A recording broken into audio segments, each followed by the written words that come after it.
नमस्कार, आपके साथ मैं हूं प्रीतीश श्रीवास्तव। स्वागत है आपका स्टेट बुलेटिन में। आइए रुक करते हैं खबरों की ओर। खबर है बिहार से। बिहार के रोहतास जिला के डेहरी में सीएम नीतीश कुमार ने कई कार्यक्रमों में भाग लिया। इस दौरान सबसे पहले उन्होंने वाटर ट्रीटमेंट प्लांट का कार्य आरंभ किया। इसके बाद उन्होंने श्रम संसाधन विभाग द्वारा संचालित सेंटर ऑफ एक्सीलेंस का उद्घाटन और निरीक्षण किया।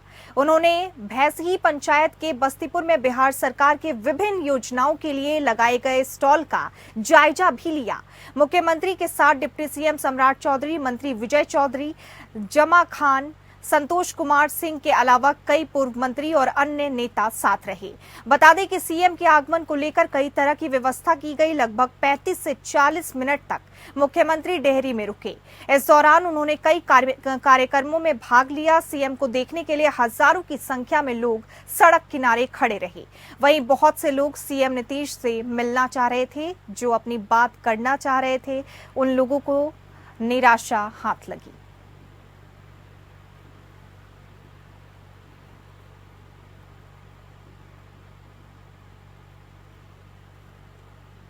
बिहार विधानसभा में नेता प्रतिपक्ष तेजस्वी यादव ने आरएसएस के द्वारा जातिगत जनगणना पूरे देश में कराए जाने का समर्थन किए जाने पर कहा कि कोई मना नहीं कर सकता है कि नहीं हो, लेकिन आपको ये समझना होगा कि भारतीय जनता पार्टी का हिडन एजेंडा क्या है। भारतीय जनता पार्टी का हिडन एजेंडा है संविधान को खत्म कर देना।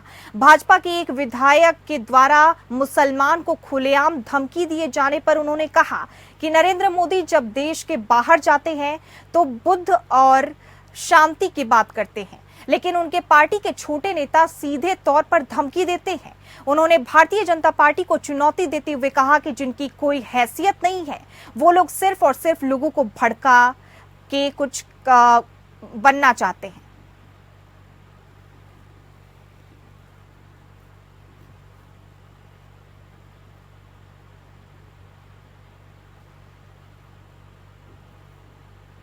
तेजस्वी यादव की बिहार सरकार के खिलाफ यात्रा पर तंज कसते हुए बिहार सरकार के मंत्री नितिन नवीन ने कहा कि तेजस्वी यादव सड़क से यात्रा कर रहे हैं, वो भी मुख्यमंत्री नीतीश कुमार की देन है। उन्होंने लालू यादव के शासनकाल पर निशाना साधते हुए कहा कि उस समय सड़कें नहीं, गड्ढे हुआ करते थे और स्कूलों और स्वास्थ्य केंद्रों में जानवर बांधे जाते थे। आपको बता दें, नितिन नवीन ने पूछा कि तेजस्वी अपने पिता की कौन सी उपलब्धियों को जनता के सामने रखेंगे।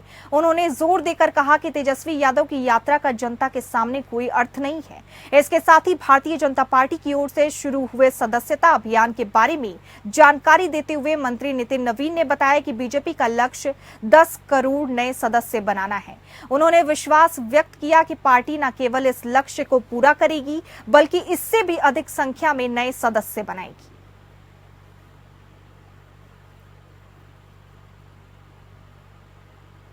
1989 बैच के भारतीय प्रशासनिक सेवा के अधिकारी अमृतलाल मीणा बिहार के नए मुख्य सचिव का पदभार ग्रहण किया। पदभार ग्रहण के पूर्व उन्होंने मुख्यमंत्री नीतीश कुमार से भेंट की। इस दौरान पूर्व मुख्य सचिव ब्रजेश मेहरोत्रा भी उपस्थित रहे। साथ ही भारतीय प्रशासनिक सेवा के 16 अधिकारियों को शनिवार को शाम नई जिम्मेदारी सौंपी गई। कई महकमों में नए सचिव तैनात किए गए। अमृतलाल मीणा दिल्ली से पटना लौटे। पूर्व से तय कार्यक्रम के तहत वो मुख्यमंत्री नीतीश कुमार से मिलने उनके आवास पर भी पहुंचे। विदित हो कि राज्य सरकार के अनुरोध पर केंद्र सरकार ने उन्हें कोयला सचिव पद से शुक्रवार को विरमित किया था। मुख्यमंत्री से उनकी मुलाकात के बाद समन्वय शासन विभाग ने उन्हें मुख्य सचिव रूप में नियुक्त किए जाने की अधिसूचना जारी की। मुख्यमंत्री नीतीश कुमार से उनके आवास पर मुलाकात करने पर नवनियुक्त मुख्य सचिव अमृतलाल मीणा ने कहा कि वो मुख्यमंत्री नीतीश कुमार के प्रति आभार प्रकट करते हैं कि उन्होंने मुझ पर भरोसा जताते हुए ये जिम्मेदारी सौंपी। विकास से जुड़े कार्य पर वो खुद को केंद्रित रखेंगे। विधिवत वो मुख्य सचिव के रूप में अपना काम आरंभ करेंगे।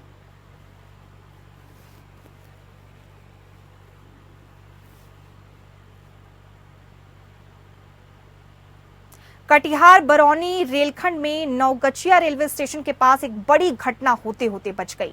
आपको बता दें, दरअसल नौगछिया रेलवे स्टेशन से पहले ही मालगाड़ी पटरी से उतर गई। मालगाड़ी को नौगछिया माल गोदाम पर सामान खाली करना था, जहां माल गोदाम के पास पहुंचने से पहले ही मालगाड़ी का पहिया ट्रैक से आपको बता दें उतर गया और लड़खड़ाने लगा। हालांकि राहगीरों ने ट्रेन को पटरी से उतरता देख आरपीएफ को सूचना दी, जिसके बाद आरपीएफ के द्वारा एसएम को इसकी जानकारी दी गई। आपको बता दें आनन फानन में ट्रेन को किसी तरह रुकवाया गया, जहां एक बड़ा हादसा होते होते बच गया।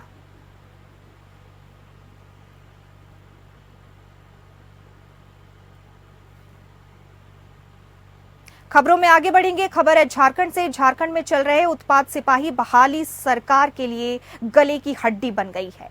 एक तरफ विधानसभा चुनाव सामने होने की वजह से सरकार उत्पाद सिपाही बहाली पूर्ण करने पर आमादा है, वहीं दूसरी ओर उत्पाद सिपाही के शारीरिक परीक्षा में शामिल हो रहे अभ्यर्थी दौड़ के दौरान लगातार बीमार होकर उनकी मौत हो रही है। इन सबके बीच विपक्षी दल भाजपा के सरकार की इस बहाली पर सवाल खड़ा करते हुए 15 दिनों के लिए शारीरिक परीक्षा को रोकने की मांग कर रहा है। असम के सीएम और झारखंड बीजेपी के चुनाव सह प्रभारी हेमंता बिस्वा शर्मा ने बीजेपी प्रदेश कार्यालय में मीडिया कर्मियों को संबोधित करते हुए कहा कि इस भर्ती में अब तक 15 युवाओं की मौत हो चुकी है, जो बेहद ही गंभीर विषय है। इसे तत्काल 15 दिनों के लिए नहीं रोका गया तो और ना जाने कितने युवाओं की मौत होगी। ऐसे में हेमंत सरकार को 15 दिनों के लिए शारीरिक दक्षता परीक्षा को रोकना चाहिए।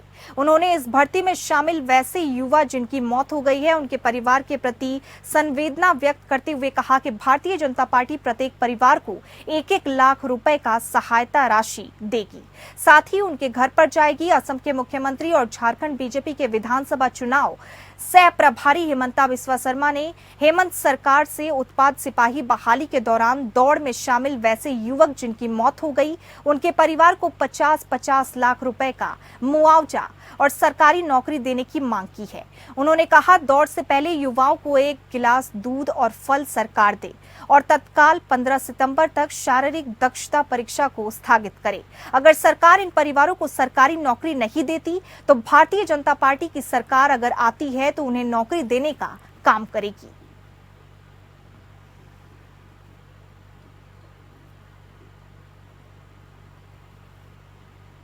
आगामी विधानसभा चुनाव को लेकर बीजेपी सभी जिले में व्हाट्सएप और सुझाव पत्र के माध्यम से झारखंड के लोगों के हितों को ध्यान में रखते हुए घोषणा पत्र तैयार करने जा रही है। इसको लेकर बोकारो भाजपा विधायक बिरंची नारायण ने अपने आवासीय कार्यालय में पत्रकारों से बात करते हुए व्हाट्सएप नंबर जारी किया। लोगों से कल से ही उनके कार्यालय में सुझाव पत्र देने की अपील की। उन्होंने कहा कि हम सभी वर्गों से घोषणा पत्र बनाने के लिए सुझाव पत्र मांग रहे हैं, ताकि इस भ्रष्टाचारी सरकार को उखाड़ फेंकने के लिए हमें लोगों का सहयोग मिले और ऐसा संकल्प पत्र हम लोग चुनाव के पहले जारी करेंगे, इससे कि यहां के लोगों को इसका सीधा लाभ हो सके।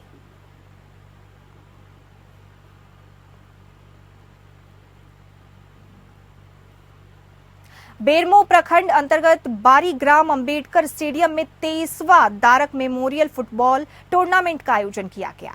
हर वर्ष की भांति इस साल भी टूर्नामेंट का आयोजन हाड़ी जाति विकास मंच के भव्य रूप से किया गया।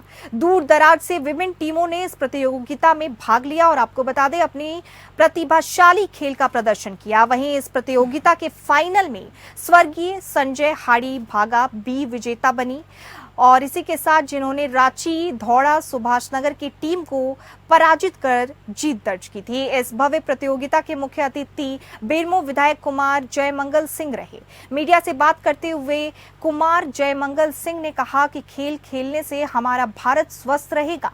जितनी गंभीरता से हम पढ़ाई को लेते हैं उतनी ही गंभीरता से खेल को भी ले, क्योंकि खेल के क्षेत्र में कौन कब आगे निकल जाए ये कोई नहीं जानता। वहीं खिलाड़ियों ने कहा कि खेल में मेहनत और लगन के साथ आपसी तालमेल का होना भी बहुत जरूरी होता है।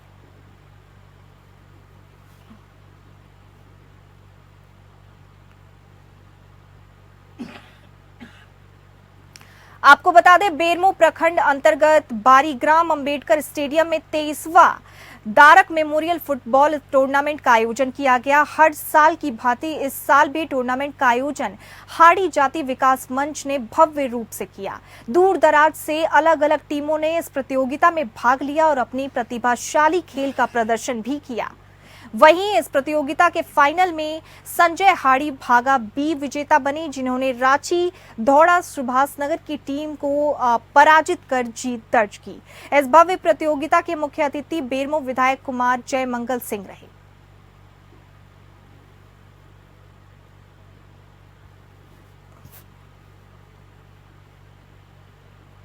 खबरों में आगे बढ़ेंगे। खबर छत्तीसगढ़ से। रायपुर में छत्तीसगढ़ के मुख्यमंत्री निवास में बहुत ही उत्साहपूर्वक तीजा पोरा का त्योहार भी मनाया गया, जिसमें प्रदेश भर से आई माता बहनें शामिल हुई। इस दौरान मुख्यमंत्री विष्णुदेव साय ने सभी प्रदेशवासियों को तीजा की अग्रिम शुभकामनाएं दी।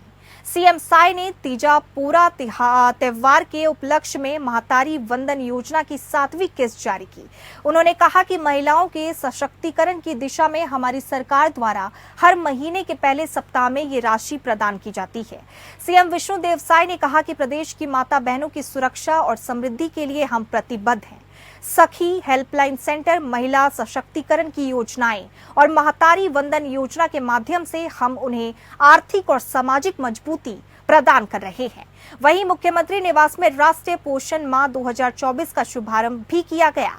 उपस्थित सभी लोगों को कुपोषण के समूल नाश की शपथ दिलाई गई। इस दौरान सीएम साय ने कहा कि हमारी मातृशक्ति सुपोषित होगी तो निश्चित ही हमारे बच्चे, आने वाली पीढ़ी स्वस्थ और सुपोषित होगी, जिसके लिए हमारी सरकार प्रतिबद्ध है। इस अवसर पर उप मुख्यमंत्री अरुण साव, मंत्रीगण, प्रदेश संगठन महामंत्री पवन राय, साय, सांसद ब्रिजमोहन अग्रवाल और विधायक साथी उपस्थित रहे।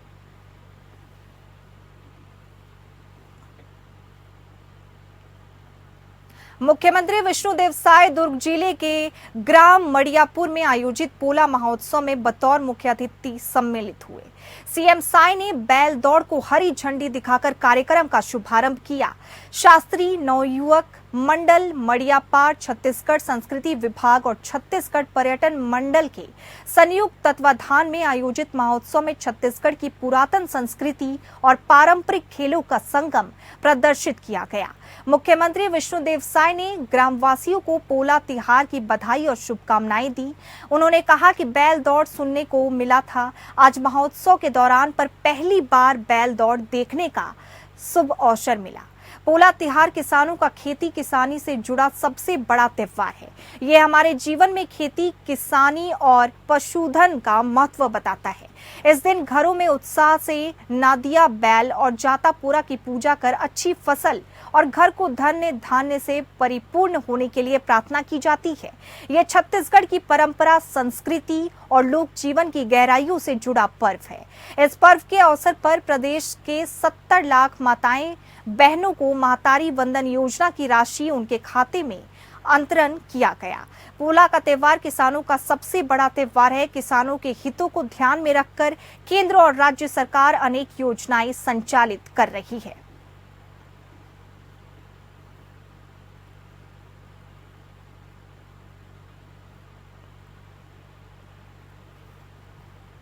सरगुजा जिले के उदयपुर में परसा ईस्ट केते बासेन फेज 2 कोल माइंस यानी हसदेव क्षेत्र में चल रहे पेड़ों की कटाई के विरोध में अब आम आदमी पार्टी सामने आ गई है। इस मामले को लेकर विरोध दर्ज किया है। आपने आरोप लगाया कि फर्जी ग्राम सभा में प्रस्ताव पारित करते हुए पेड़ों की कटाई की जा रही है। प्रेस वार्ता कर बताया गया कि कोल माइंस के लिए गलत तरीके से फर्जी ग्राम सभा प्रस्ताव बनाकर पेड़ों की कटाई की जा रही है, जहां कुछ जनप्रतिनिधियों के साथ गांठ से कोल माइंस कंपनी पेड़ों की कटाई कर रहा है, जिसे रोकने के आपको बता दें जिसे रोकने के लिए आम आदमी पार्टी सरगुजा जिले मुख्यालय में धरना दे रही है। आपको ये भी बता दें कि राजस्थान विद्युत उत्पादन कंपनी को कोल ब्लॉक आवंटन किया गया है, जिसके एक्सटेंशन के लिए पेड़ों की कटाई की जा रही है। लगातार इसका विरोध ग्रामीणों के द्वारा किया जा रहा है।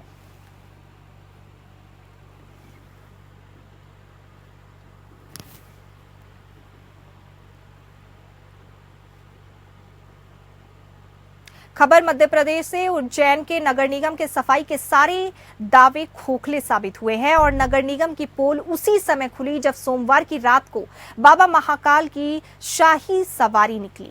लाखों की तादाद में दर्शनार्थी थे और जब सवारी दोबारा महाकाल मंदिर पहुंची तो उसके बाद शहर में सवारी मार्ग का ये आलम था कि जिधर देखो उधर कचरा ही कचरा पड़ा हुआ था। नगर निगम का एक भी कर्मचारी सफाई करते हुए नहीं दिखा।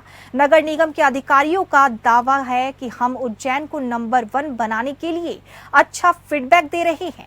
स्वच्छ भारत के निर्माण कार्य और सफाई में अच्छी व्यवस्थाएं कर रखी हैं, लेकिन ये सारे दावे खोखले साबित हुए।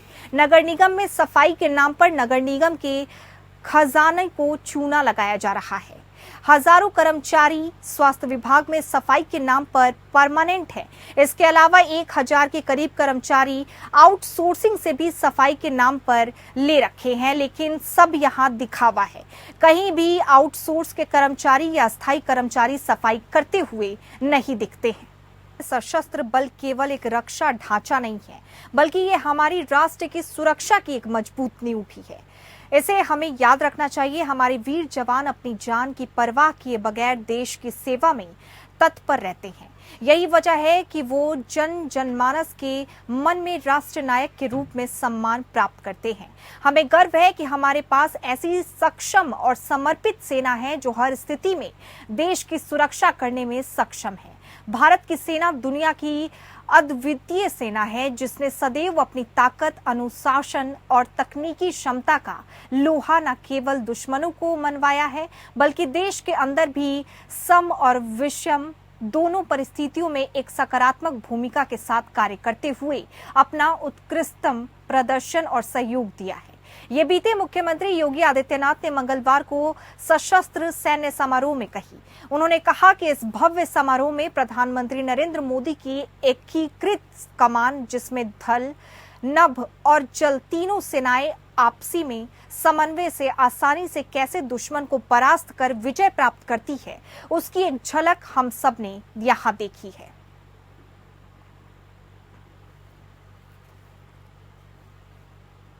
मुख्यमंत्री योगी आदित्यनाथ ने कहा कि हम सब सौभाग्यशाली हैं कि हम सब दुनिया के सबसे बड़े राजनीतिक दल भारतीय जनता पार्टी के सदस्य के रूप में यहां सदस्यता ग्रहण कर रहे हैं। हम पहले से ही सदस्य हैं, लेकिन दोबारा साधारण सदस्य के रूप में सदस्यता ग्रहण कर रहे हैं। भारत के अंदर केवल भारतीय जनता पार्टी ही कैडर आधारित पार्टी है।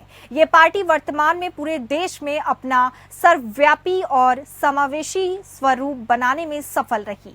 भाजपा कार्यकर्ता कह सकता है दल से बड़ा देश है। लखनऊ के विश्व वैश्वर्या सभागार में आयोजित भाजपा सदस्यता अभियान कार्यक्रम में मुख्यमंत्री योगी आदित्यनाथ के साथ ही प्रदेश के दोनों उप मुख्यमंत्री और भाजपा के पदाधिकारियों ने पार्टी की सदस्यता ली।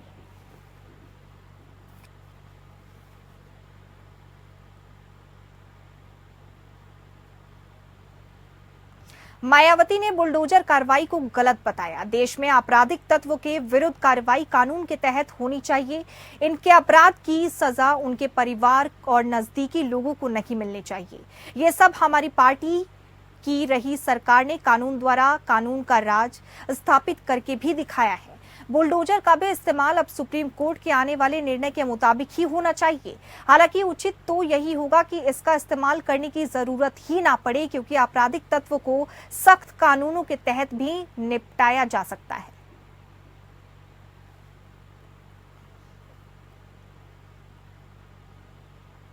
लखनऊ के पौष इलाके में अचानक से अजगर निकल आया, जिसे देख लोगों में हड़कंप मच गया। आसपास के दुकानदार अपनी दुकानें बंद करके मौके से भाग निकले। अजगर निकलने की सूचना पुलिस और वन विभाग को दी गई, जिसके बाद मौके पर वन विभाग की टीम पहुंची, लेकिन उससे पहले ही गोलू नाम के शख्स हिम्मत दिखाते हुए अजगर को रेस्क्यू कर काबू में कर लिया गया, जिसके बाद पर्यावरण और वन्य जीव संरक्षण सैयद अली फैज ने अजगर को अपने कब्जे में ले लिया।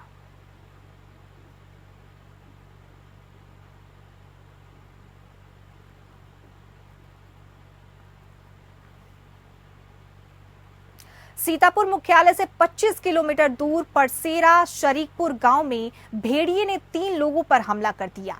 बुरी तरीके से उनको जख्मी कर दिया। भेड़िए के आतंक से गांव में दहशत का माहौल है। आज सुबह भेड़िया गांव के ही एक घर में घुस गया और एक बच्चे को घसीटने लगा।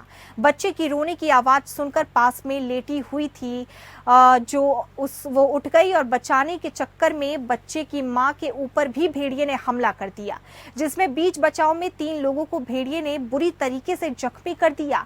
इस घटना के बाद गांव में हड़कंप मचा हुआ है। गांव वाले अब लाठी डंडे के सहारे गांव में घूम रहे हैं। घटना की जानकारी वन विभाग के अधिकारियों को लगी है। मौके पर पहुंचे वन विभाग ने अधिकारी जांच पड़ताल शुरू कर दी है। गांव वाले काफी डरे और सहमे हुए हैं। सूरत जिले के मांडवी तालुका में फिर से दिखाई दिया तेंदुआ। मांडवी के गमतालाव में गांव में आपको बता दें, एक पशुपालक के घर के पास तेंदुआ आ गया और तेंदुआ का बच्चा और कोडर बंधी भैंसों के बीच दिखे लड़ाई के दृश्य चरवाहों ने तेंदुए को भगाया। चरवाहों ने वन विभाग को सूचित भी किया।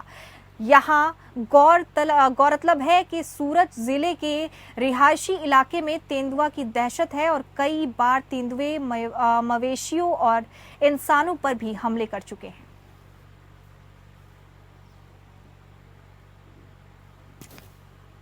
और इसी के साथ इस बुलेटिन में फिलहाल इतना ही। नमस्कार।